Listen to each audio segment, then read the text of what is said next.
Sveiki, gerbiami Tauragės televizijos žiūrovai.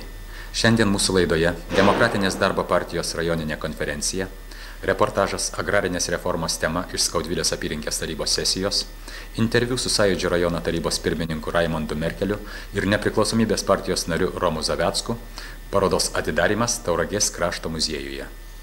O dabar apie tai plačiau.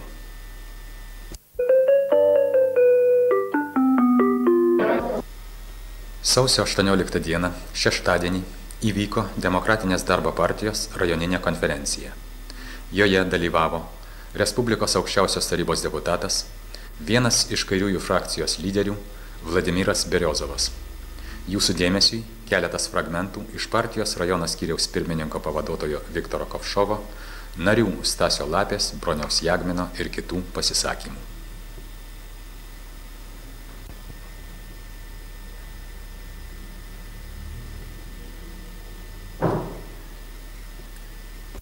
Nuolat buvome spaudžiami iš dešinės, kompromituojami. Kiti klausimai partijos buvusio turto, vietos partijos irgi buvo neleikė savo. Ir dešiniųjų spaudimas dalinai pasiekė savo tikslus. Nes mes turim ir įstojusių. Deja, turiu su apgailestavimu pasakyti, kad turim įstojusi netgi iš rajono deputatų lygio. Ką, sakyčiau, reiktų daryti? Aš irgi sunkiai suvokiu šitos situacijos plonybės, bet kad jinai bus grėsminga, tai, man atrodo, mes visi turim jausti. Ir reiktų visgi, gal nekaltinti, bet turbūt, kad ir kaltinti ir mūsų partijos narius. Aš matau čia didelį minusą tai, kad, sakysim, mūsų partijos vadovai aukščiausiame lygyje nesugebėjo mobilizuoti mūsų mokslo intelektą, kad jis išliktų aktyvus, kad jis tartų žodį, kad šiandien realiai dalyvautų politikoje. Jeigu tai būtų padaryta, šiandieninė situacija, mano nuomonė, būtų kol kas geresnė. Priežastis. Absoliučiai pasikeitė sąlygos, jeigu taip galima įsireikšti sena terminologija, partiniam darbui kaime. Nes tie, kas liko kaime, jie to negali padaryti, kad ir labiausiai norėdami, kaip anksčiau tas buvo daroma. Ir iš kur autoritetas, samprata apie jį ateina partijos į kaimą. Kaip nebūtų keista, ateina iš to, kaip mūsų partija veikia būtent pačiuose aukščiausiuose ešalonuose. Jūs paklauskite bet kurį eilinį kaimietį, jis puikiai pasakys, kuris deputatas aukščiausioje taryboje gina kaimo reikalus. Tačiau jis nieko jums nepasakys, ką veikia mūsų rajono deputatai, nes jis 10 kartų blogiau žino, netgi ką mūsų gerbiamas reiškia Makauskas. Ar jis palaiko žemdirbį ar nepalaiko, informacija ir ryšiai yra žymiai blogesni. Nori būti valdžioje, reiškia, ir vėl jie prisitaiko, reiškia. Tai reiškia, tie žmonės beje sunkaus, konkretaus darbo, reiškia. Nori vėl prilysti prie valdžios, prie to lojų vadinamą, kam reikalas. Bet reikia rodyti pavyzdį, reiškia, nebūtinai būti valdžioje, reiškia. Jie valdžioje, kad jiems seklus geriau. Melskimės, kad jiems seklus geriau. Nesvarbu, kas valdžioje. Tegu valdžioje turi dirbti, galvoti, kad jiems seklus, daug dievė. Sakyčiau taip, pusiau raudoną vikšrėliną. Varyti, organizuoti, pamatys žmonės pamatys, reiškia, kad mes, reiškia, einam, padedam tėviniai, Lietuvą, reiškia, ir žmonės supras, kad dabar susigaudo daug kas susigaudo. Svarbu mums nepasimesti, būti tvirtais, drąsiais ir darbščiais. Jūs dabar šiandien jau, kai klausaisi žemdirbių, galva sukasi, kaip vis dėlto pasėsti. Kaip čia bus pavasarį, kaip čia mes tam laikraštį paraginsim, ką čia pasakysim. Šiemet pavalgė būsim šiemet turim ko. Na gerai, jeigu pavasarį nepasėsim, o rudenį neturėsim ko nupjauti, tai kokie bus kiti metai. Čia kai kas pašneka apie badą Rusijoje, gal mes nebadausim po Šinspykių, bet vis dėlto kažkokia tokia baimė ir artėja. Argi mes šį rudenį galėsim kur nusipirkti bulvių miestiečiai, ar turėsim parduotuvėse daržovių, ar čia ko bus ir kaip čia bus. Ar tie ūkininkai, kurie dabar nežino, ar traktorių gaus ar negaus, ar galės pasėti ar negalės, ar kaip čia bus su ta žeme, mus papenės tos miestiečius, mesgi irgi žmonės ir čia dirbame labai. Ir tokie situacijai, jiems yra lengva, tiems, dabariniam sąjūdžiui, fiksuoti faktus, ieškoti, ten kažkur priekabelti, griauti, ką nors, versti ką nors. Bet atstatyti, kurti, ką nors padaryti daugiau negu padarom, tam reikia proto, ne tik proto, bet ir išminties. Svarbiausiai mes visi, taip savotiškai pasimetę vien dėl to, kad mes labai sunkiai galim prognozuoti ateitį. Tiesiog yra labai sunku. Dabar, kada žiūri atgal, tai matai ir savo klaidas, ir ką mes ne taip padarėm, kodėl mūsų tiek ir sumažėjo, kodėl mes tokie nedrąsūs pasidarėm ir kodėl visą tai vyko. Jau dabar, kada žiūri jau iš savo tos pozicijos, jau daug matai tokių. Nes todėl, kad štai paimsime kovo 11, kaip pasisuko. Kovo 11 dieną mes atėjome į ją labai vieningi. Tiesiog visi balsavimai pagrindiniai dėl pačio deklaracijos, dėl akto kovo 11 ir viską, absoliučiai nieko nebuvo prieš, susilaikiusi. Ir visai kiti klausimai, kurie buvo sprendžiami, tiesiog vienbalsiai visur buvo. Ir tokie buvom, atrodo, vieningi, nes jie visai kartu. Ir kiti klausimai palaikydavo mus, nes daro genijai, ruošia genijai, vykda fanatikai, naudojasi padugnės. Iš tokį labai griežtą. Galima sutikti, nesutikti su jo to įsireiškimo, bet jis, sakau, aš tais laikais perskaičiau. Ir kaip tai pajaučiavo tą kovą dėl valdžios, žinot, brovimasi dėl valdžios. Ir dabar pažiūrėkit kokią situaciją. Dabar pradėjo peštis tarp savęs dešinieji. Jūs dar nematot, tą nepastebėt. Bet situacija parlamente tokia, kad mums net kartais geriau išlaukti ir paklausyti jo. Yra tokia nuojauta, kad gali susidaryti, paaukoti vyriausybę. Gali matyti tokią sunkią padėtis ir gali, nes žiūriu, kodėl. Todėl, kad Antanas Terleckas labai puola.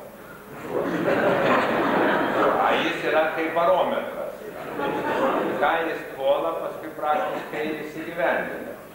Ir aš jam kaip tai čia sutinku, aš su jo pakalbu, žinoma, ten iš posėdžio visi žino mūsų pokalbį, tai labai daug klausytojų susirenka, kada mes su jo kalbamės. Taip jis mane nekritikuoja net, aš jo klausiau, sakau, tai kodėl mane nekritikuoja? Veik visus minėjo mane nekritikuoja Antanai. Aš sako, tu vis tiek rusas, tu turi už imperiją būti. Ką dabar versi? Ar aukščiausia taryba ar vyriausybė? Aš čia užvakar su juo kalbėjau. Jis sako, ką čia vyriausybė? Čia vyriausybė Vagneris, tai jūsų pastatytas. Aš sakau, aš supratai.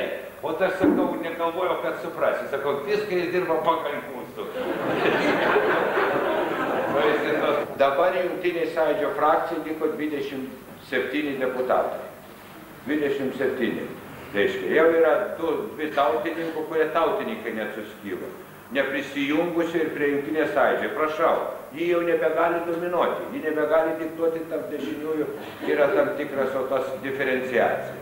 Ir kodėl gali, aš manyčiau, kad gali eiti į tai, kaip sakant, į tai, kad gali parlamentą mėginti krizę sudaryti ir patys tie dešinieji mėginti ją paleisti. Kad krizė, o čia kalbėjo dėl žemės ūkio klausimais, labai aktualus ir jūsų rajonų, bet kiekvienam Lietuvos žmogui yra labai aktualus, todėl kad čia yra dvigubas. Vienas dalykas, kaip mes valgysim ir maitinsimės, kitas dalykas, juk mes visą laiką planavom, kad mūsų mėsa, sviestas ir taip toliau, tai bus galimybės su badaujančia Rusija ir kitais keistis žaliavom ir taip toliau, kad tai bus mūsų savotiška valiuta, reiškia, dabar pas mums krita visą tą gamybą. Staigiai ardyti, bendrai ardyti ūkius stambesnius, todėl kad yra net viena agronomija neleidžia tą daryti. Juk ką mes turim ir sėjomainas, ir veislinį darbą, galų gale mūsų žmonės jau buvo paruošti žemė, buvo elektrikai, mechanizatoriai, kiti, juk mes ne fermerį vis ruošiam juos, juk jie iškart viskas, kaip sakant, bet ir tą patį jau žemės, prekinę žemę nepadarysi. Aš jau net sakiau, nu gerai, tada duokit privačiam žmogui, po 500 hektarų duokit tada dvarus kurkit, bet vis tiek jis bus produktyvesnis negu po 7-8 hektarus išdalinti. Juk čia nieko nepadarysi ant šito žemės. Vis tiek jie turės visi bankrutuoti po truputį. Vėl procesas tas prasidės nuo, kaip sakant, 18 šimtmečio matyt pabaigos. Tas procesas turi, reiškia, vyks pas mus. Pradžioje, reiškia, varžytinės bus pardavimas ir stampinimas tokiu būdu. Nu, ir dabar padavė pareiškimus, maždaug jau virš 80% visas žemės yra, iš esmės, nu, paraiškas yra ant visų žemė. Yra rajonai, kur virš 90, aš jūsų nepamenu, bet Survila, per šitą išdalina, prieš kalbant išdalina, bet 80 visoje Respublikoje. Yra virš, sakau, Alytui man buvo 90 su viršum. Jau yra, kaip sakant, kurie gali pasiimti tą žemę. Reiškia. Ir maždaug apie 30-40% yra, kur iki pusės, tie, kurie tikrai dirba žemės, arba pensininkai, jie liks visai be pragyvenimo šaltinio. Čia sakė jaunimas. Todėl, kad žemės, jeigu praktiškai taip įvyks, dabar mes sakėm, nu kurkim bendrovės, nu privatizuokim, nu sudarykim galimybę turėti kolektyvinę nuosavybę žemės. Negalima, būtinai reikia išdalinti, paskui kur bendrovę. Suprantat, išdalinti visą žemės, kad jis žinotų, kad čia 7 jo, čia Jonas 7, paskui jie susijungs ir tada vėl tą plotą dirbs.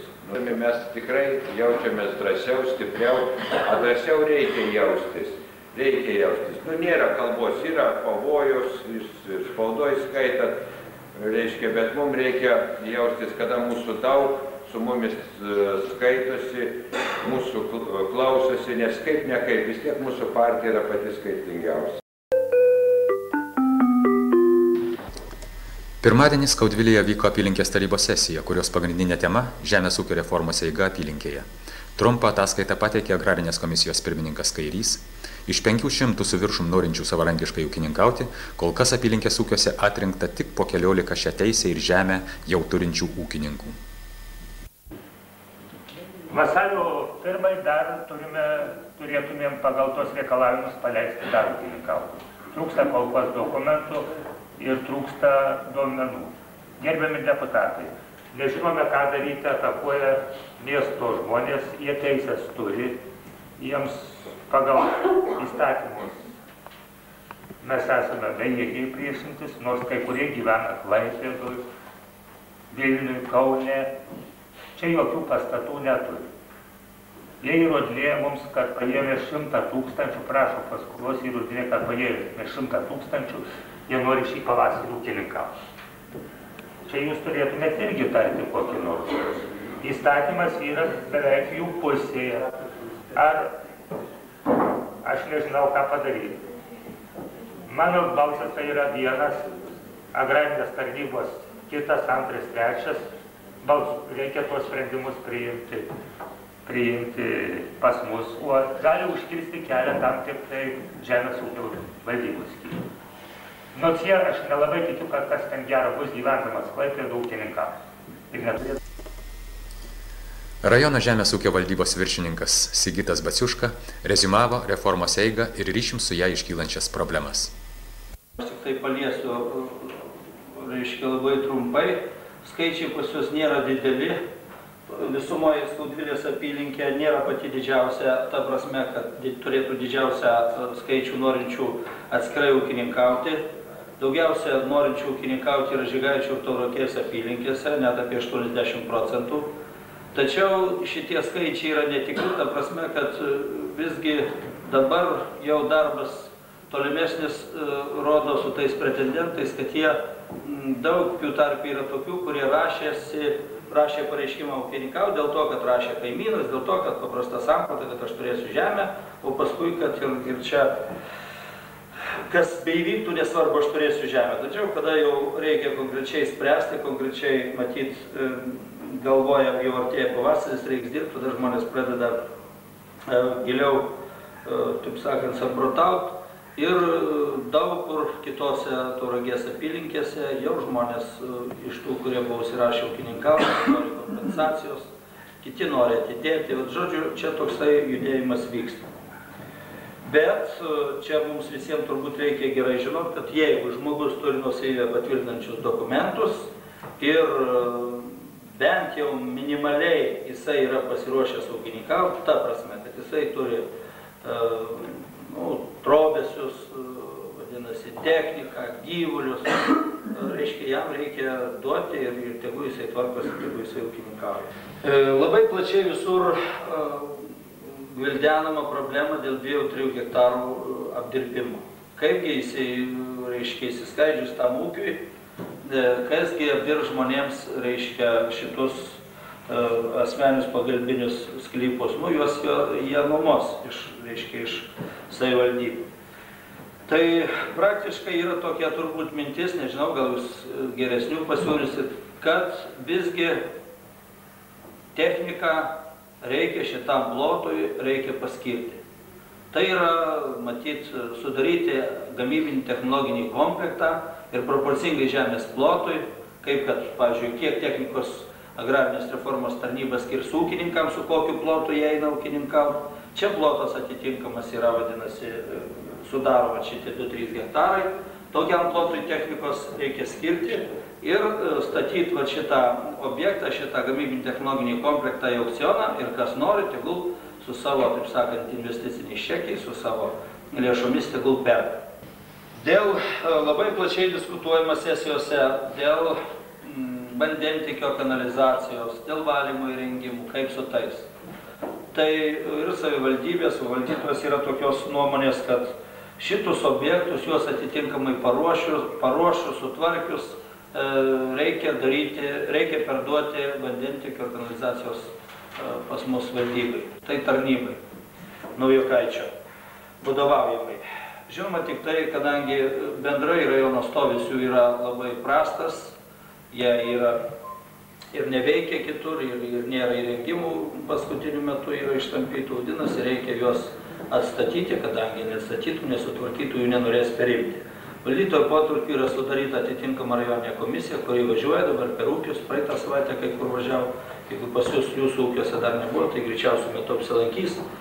Ir, reiškia, patikrins jų stovį ir bus priimtas sprendimas, ką su jais daryti.